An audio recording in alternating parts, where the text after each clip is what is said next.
Ανάψτε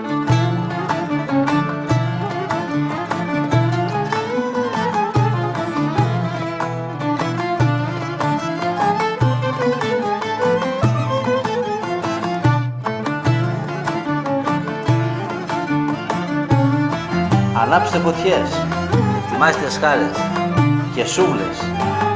μαζέψτε την παρέα σας.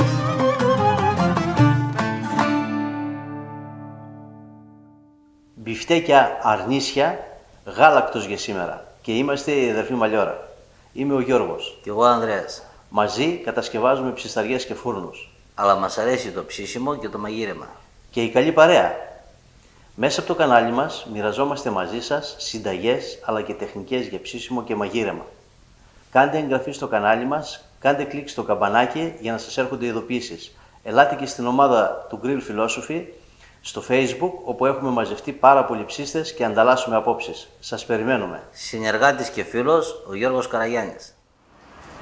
Γεια σας και πάλι καλοί μου φίλοι και φίλες. Σας στέλνω τις ευχές μου εδώ από το φιλόξενο χώρο του Brothers στον Κορυδαλό, εδώ που κάνουμε τις δοκιμές για να σας προσφέρουμε όσο το δυνατόν πιο νόστιμες συνταγές. Σας εύχομαι καλά σας ψησίματα, καλά μας ψησίματα σε όλους. Σεφ και συγγραφέας βιβλίων γαστρονομίας με πλούσιο συγγραφικό έργο. Δική του αυτή η συνταγή για μπιφτέκια αρνίσια γάλακτος είναι μοναδική, έχει αρκετά μπαχαρικά και θα τα πούμε στη συνέχεια. Μείνετε μαζί μας γιατί έχουμε πολλά να πούμε. Καλά ψησίματα σε όλους. Καλά ψησίματα λοιπόν και από μένα. Ορίστε, μπόλικο σχήμα σήμερα. Πάλι στα μπιφτέκια θα πάμε. Γιατί άσχημα είναι. Μα άσχημα δεν είναι και έξι ποσότητα σήμερα. Πάντως το πήρα λίγο λουκάνικα. Καλά, δεν και λουκάνικο. Καλά. Εγώ θα πάω να ετοιμάσω τα μυζεδάκια με το τσιπουράκι. Να πας. Θα επανέλθω σε λίγο. Εσύ μην τζαλίζω καμιά ώρα. Τι περνάνε και με τις μυζέδες στα χέρια. Γιατί δεν θα πιέσεις πάλι λίγο εκεί πέρα μέσα. Πόσο πιο ένα. Ένα τι μικρό ή μεγάλο. Λοιπόν, μείνετε μαζί μας. Σε λίγο θα σας πω αρκετά πράγματα όντως, γιατί έχουμε πολλά μπαχαρικά και η συνταγή είναι εκλεκτή.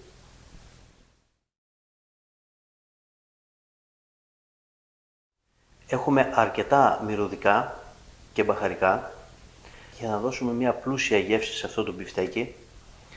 Οι συνθέσεις του φίλου μας του Γιώργου είναι μοναδικές. Καλό είναι να εφαρμόζονται στην ακρίβεια, γι' αυτό σας τις δίνουμε με γραμμάρια, γιατί αν σας τις δώσουμε με το κουταλάκι, υπάρχουν κουταλάκια μικρά, μεγαλύτερα και τελειωμό δεν έχει. Υπάρχουν κουταλάκια που θα είναι γεμάτα, που θα είναι μισογεμάτα. Καλό είναι να προμηθευτείτε όλοι μια ζυγαριά ακριβίας, γιατί μόνο τότε θα γευτείτε πραγματικά μοναδικές γεύσεις, απόλυτα ισορροπημένες και δεν θα καταλαβαίνετε κανένα από τα μπαχαρικά που έχετε βάλει μέσα. Είναι μεγάλη τέχνη η σύνθεση των μπαχαρικών. Πάμε λοιπόν να δούμε τι θα χρειαστούμε για αυτήν τη συνταγή. Για το κιμά θα σας πω μετά. Λοιπόν, μέσα σε ένα γουδί βάλτε για 1700 γραμμάρια που είναι ο κιμάς συνολικά 3,5 γραμμάρια πιπέρι μαύρο, 3,5 γραμμάρια κόλιανδρο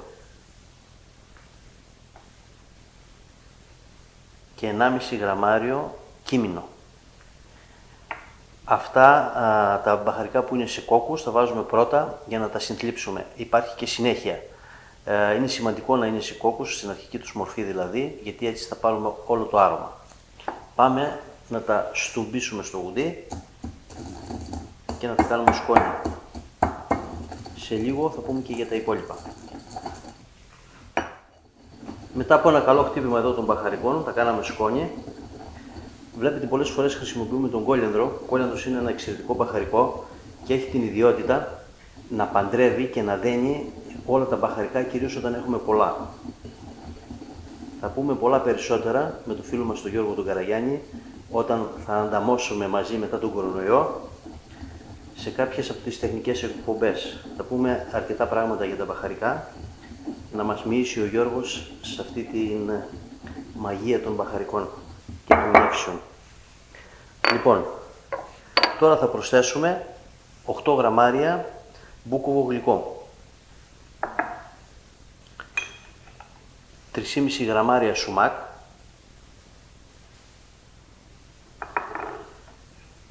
και 1,5 γραμμάριο δενδρολίβανο.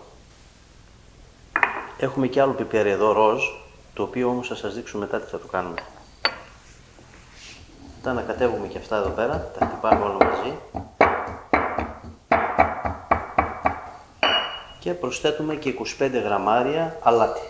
Είπαμε για μια ποσότητα κιμά 1 κιλό και 700 γραμμάρια. Τα χτυπάμε όλα αυτά μαζί καλά, να περάσουν τα αρώματα από τα μπαχαρικά στο αλάτι μας. Πριν ξεκινήσω την προετοιμασία του κιμά, να σας πω 2 λόγια για τον κιμά. Έχουμε εδώ πέρα 1,5 κιλό αρνίσιο κιμά γάλακτος από μπούτι και έχουμε και 200 γραμμάρια λίπος καθαρό από σκέπη, από την πόλια που λέμε. Όλο αυτό μαζί είναι 1 κιλό και 700 γραμμάρια. Για αυτή την ποσότητα θα ξεκινήσουμε πρώτα από τα υγρά, να δώσουμε υγρασία στο κιμά. Για αυτή την ποσότητα θα χρησιμοποιήσω 70 ml πλήρες γάλα.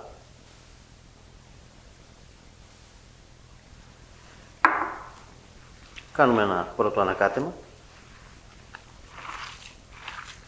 Εδώ θα προσθέσουμε τώρα 70 γραμμάρια κρεμμύδι πολτοποιημένο και 3 σκυλίδες σκόρδο.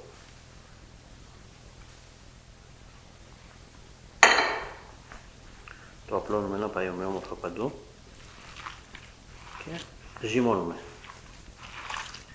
Οι κιμάδες ζυμώνονται πάντοτε κρύοι. Έχει σημασία αυτό. Θα τα πούμε σε άλλες εκπομπές τεχνικές περί κιμάδων, κεμπάπ κτλ.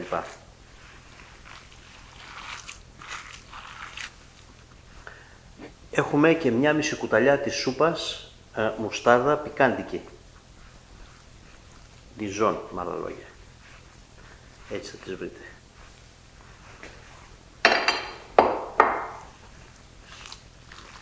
Ξανά ζυμώνουμε. Έτσι δώσαμε υγρασία στο κιμά για να μπορέσουμε καλύτερα να κάνουμε καλύτερη κατανομή των μπαχαρικών σε όλη τη μάζα. Και όπως είπαμε, ο κιμάς ούτως ή άλλως θέλει πολύ ζύμωμα. Κάντε το λοιπόν σταδιακά. Και ήρθε η ώρα να προσθέσουμε τα μπαχαρικά. Όπως σας είπα, έχω αφήσει αυτό το ροζ πιπέρι για το τέλος. Θα σας πω τι θα κάνουμε. Λοιπόν, και αυτά τα προσθέτω σταδιακά. Προσθέτω και ανακατεύω.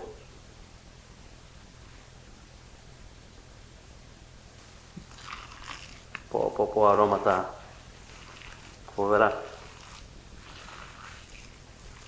Η ανάμειξη των μπαχαρικών και η ομοιόμορφη κατανομή είναι το κλειδί της επιτυχίας.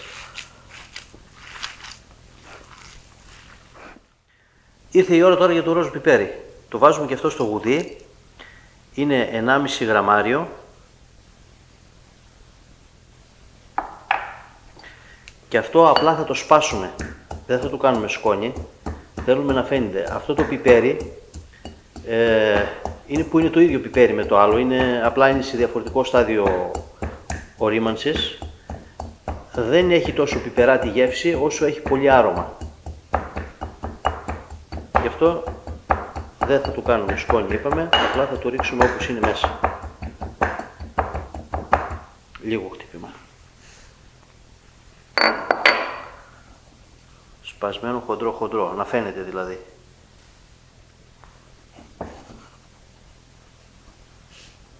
Και ένα τελευταίο καλό ζύμωμα. Πραγματικά ευωδίασε ο τόπος. Κάτι άλλο.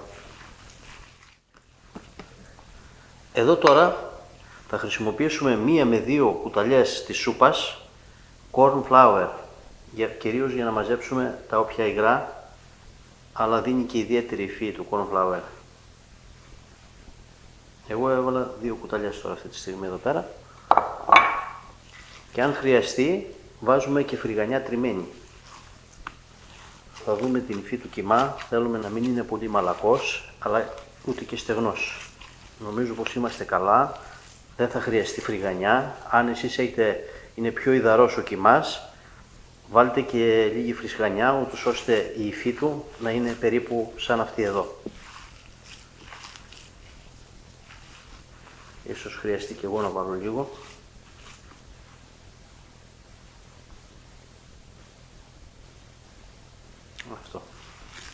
Αυτό είναι αρκετό. Και ζυμώνουμε καλά, να τα ομογενοποιήσουμε όλα αυτά και στο ψυγείο για 5-6 ώρες. Μην ακούσεις εσύ μικρέ, εμείς θα το ψήσουμε πιο σύντομα, αλλά το ιδανικό θα ήταν να μείνει ένα 12ωρο, ίσως και παραπάνω, θα ήταν ακόμα καλύτερα. Γι' αυτό όταν έχετε παρέα, ετοιμάστε από πριν τα μπιφτέκια. Αν όχι μας κουλάει στα χέρια, βρέχουμε λίγο τα χέρια μας. Το έχουμε βάλει μέσα σε ένα γυάλινο για να πάει στο ψυγείο. Έχουμε ετοιμάσει και κάτι εδώ πέρα γυάλιμα. Ετοίμασα κι εγώ κάτι. Εσύ ετοίμασες πολλά. Πιούμε τα τσιπουράκια μας.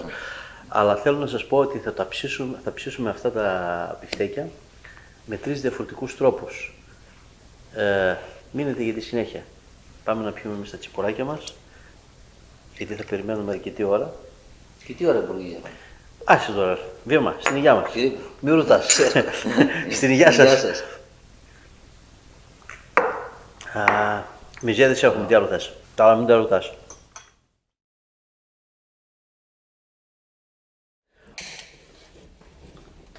Έλα και τα κάρβουνα άναψαν.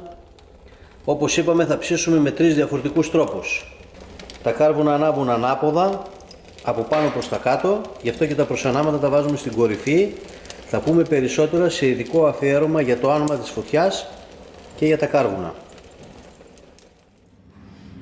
Είμαστε έτοιμοι για ψήσιμο. Άντε, ξεκινάμε. Άναψε και την ψισταριά, αδερφέ. Έτσι, μπράβο. Πρώτα το λουκανικάκι, μετά τα κεφτεδάκια.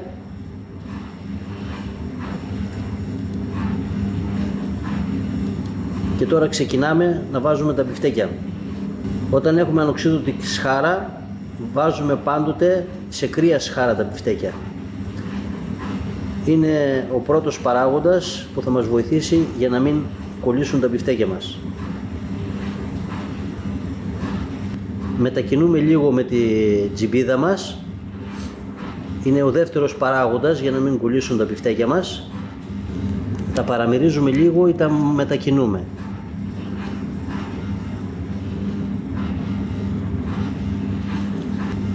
Βάλαμε στη φωτιά και 2 κεμπάπ και είπαμε θα ψήσουμε με 3 διαφορετικούς τρόπους.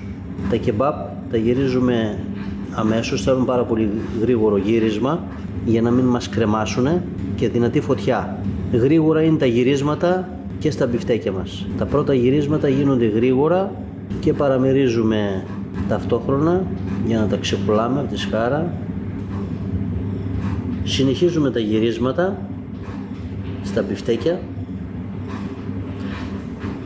και τα μετακινούμε όπως είπαμε ελαφρά. Μέσα σε αυτό το βαζάκι έχουμε βάλει μέσα σε ελαιόλαδο μια πρέζα δεντρολίβανο και μια σκελίδα σκόρδο λιωμένη και με αυτό θα περάσουμε, θα κάνουμε μια επάλυψη τα κεφτεδάκια, μόνο τα κεφτεδάκια. Έτσι θα δώσουμε ωραίο χρώμα εξωτερικά και μια πινιελιά έξτρα γεύσης. Μας πήραν τα ντουμάνια.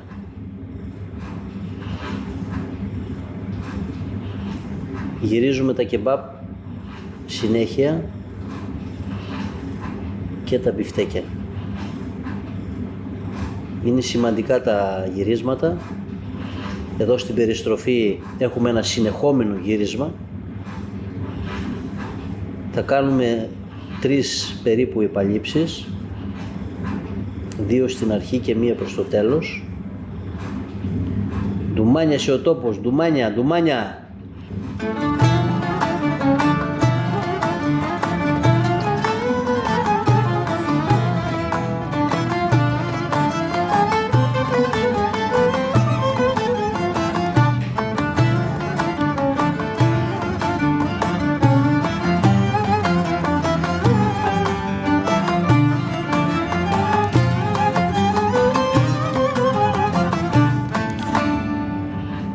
Συνεχίζουμε τα γυρίσματα στα κεμπάπ.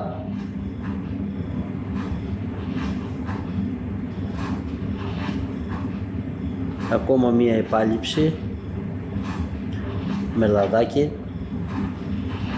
δεντρολίβανο και σκόρδο. Ντουμάνιασε ο τόπος. Τώρα τι έχει να γίνει σε λίγο, μάχη.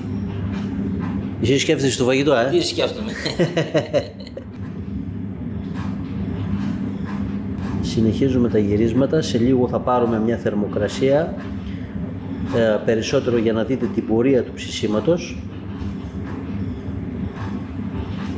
Τα κεμπάπ σε λίγο είναι έτοιμα. Εδώ ο μικρός επί το έργο. Έχουμε πολύ κάπνα. Ευτυχώς έχουμε καλό προφητήρα.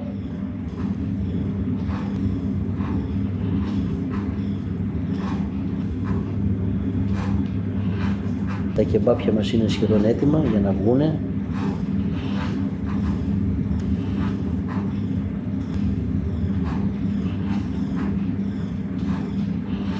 Τα βγάζουμε, είναι τα πρώτα που βγαίνουν και θα ακολουθήσουν τα κεφτεδάκια σε λίγο. Παίρνουμε μια πρώτη θερμοκρασία.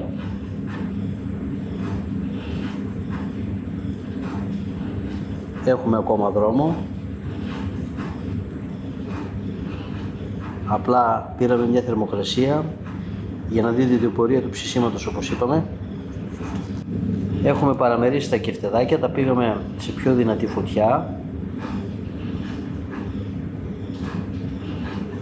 και κάνουμε και μια τελευταία επάλυψη πριν τα βγάλουμε.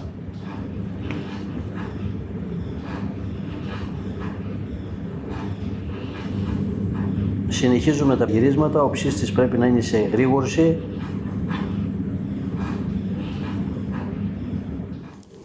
Τα κεφτεδάκια μας είναι έτοιμα, θα τα βγάλουμε και αυτά.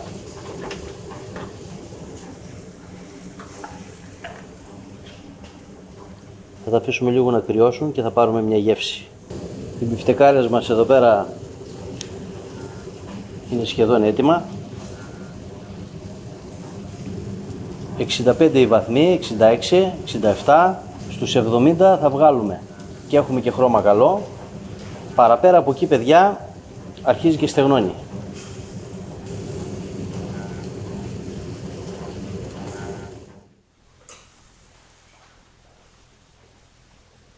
Βρήκα και έναν τρόπο να τον κάνω να μην περιμένει πολλή ώρα. Θα φάμε από αυτά. Αυτά δεν θα τα πειράξουμε.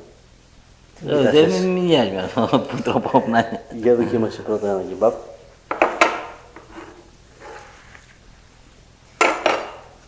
Εντάξει, αυτό είναι...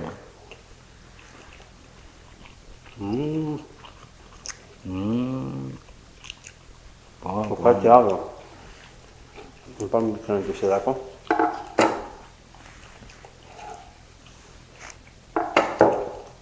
Πιο ζουμερός η τρίστοφη.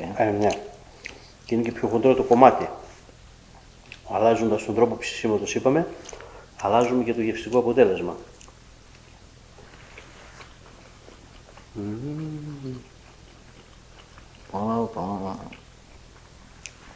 Έχει και λίγο ιδιαίτερη γεύση λόγω του αλήματος. Μην κοιμάσουμε τώρα. Πότε, περιμένουμε. Είπαμε Χορτάζουμε. 6-7 λεπτά. Δεν πέρασαν, πόσο πέρασε. Δεν πέρασε. Να βάλεις 2 ποτήρια κρασί, θα είναι έτοιμα. Να μπαίνετε, Όταν θα έρθουμε το κρασί δεν θα περιμένουμε, ξέρεις. Ωραία, θα το ανοίξουμε. Τέλειο. Σβέλτα βλέπω. Άνοιξε. Ήρθες γρήγορα. Τι γρήγορα είστε. Και ένα όμως εγώ. Για να. Εσύ είσαι μαθημένος βέβαια αυτά. Μάλιστα. Να δούμε καταρχήν πόσο ζουμερά είναι. Εγώ θα δω πόσο γευστικά είναι. Από εκεί είναι, δεν μπορώ να τα πιάσω. Θα σας δείξουμε μετά πόσο ζουμερά είναι, δεν μπορώ να τα ζουλήξω. Κάποια μέρα θα σου δείξω το μεσηλικό πώς να τρως όταν καίνω. Είναι θέμα με τα χέρια. Τα δικά μου φαίνεται είναι πιο ευαίσθητα. Πω. Τέλειο. Τέλειο. Είδες, άλλη γεύση αυτό. Ναι. Άλλη γεύση. Είναι διαφορετική. Δεν μπορώ να πω ποιο από τα τρία είδη ψησίματος είναι καλύτερο. Απλά είναι σίγουρο ότι είναι διαφορετικό. Το πιο ξεκούραστο πάντως είναι αυτό. Πιο ξεκούραστο είναι βέβαια Να. περιστροφή. Τι είναι αυτό τώρα. Είναι πόσο ζουμερό είναι. Βέβαια. Χαίκα. Γιώργη, θα συμμολογάμε 2 χρόνια. Το έχεις ψέματα. Το Πω. κάτι άλλο, το κάτι άλλο. Πάρουμε και μια τζούρα εσύ. Άλλη στην υγειά μας, στην υγειά σας. Θα προσπαθήσω να περιγράψω τη γεύση, η οποία βέβαια είναι απερίγραπτη. Δεν μπορώ να διακρίνω κανένα από τα μπαχαρικά που βάλαμε μέσα. Ίσως λίγο το πιπέρι που βάλαμε τελευταίο δίνει μια ιδιαίτερη γεύση, ένα ιδιαίτερο άρωμα και το απογειώνει. Η υφή του είναι φοβερή.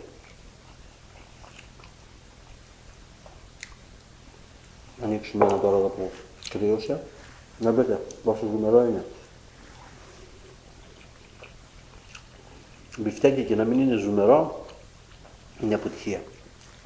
Πάντως άλλη φορά το λουκάνικο θα το ψήνω πολύ πιο μπροστά γιατί μετά μένει. Εννοείται τώρα αυτό, εσύ δεν θα το φας αυτό. Εγώ δεν τρώω αυτό. Σιγά μην το πάω τώρα. Να σου σερβίρω αύριο. Λοιπόν, στην υγειά σας, Στην υγειά σας, καλά ψησίματα με καλή παρέα πάντα. πάντα με καλή παρέα. Να είστε καλά.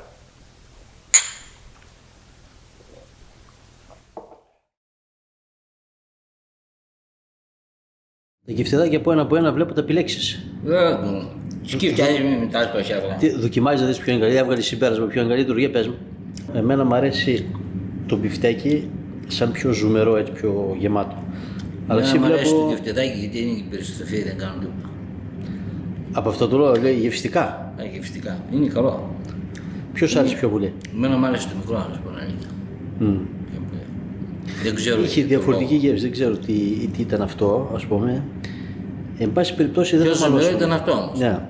Εν πάση περιπτώσει δεν θα μαλώσουμε τώρα για το ποιο ήταν καλύτερο. Το θέμα είναι πως έχουμε δίκιο, πως αλλάζοντας τον τρόπο ψησίματος αλλάζει το γευστικό αποτέλεσμα. Το καλύτερο θα το βρείτε εσείς.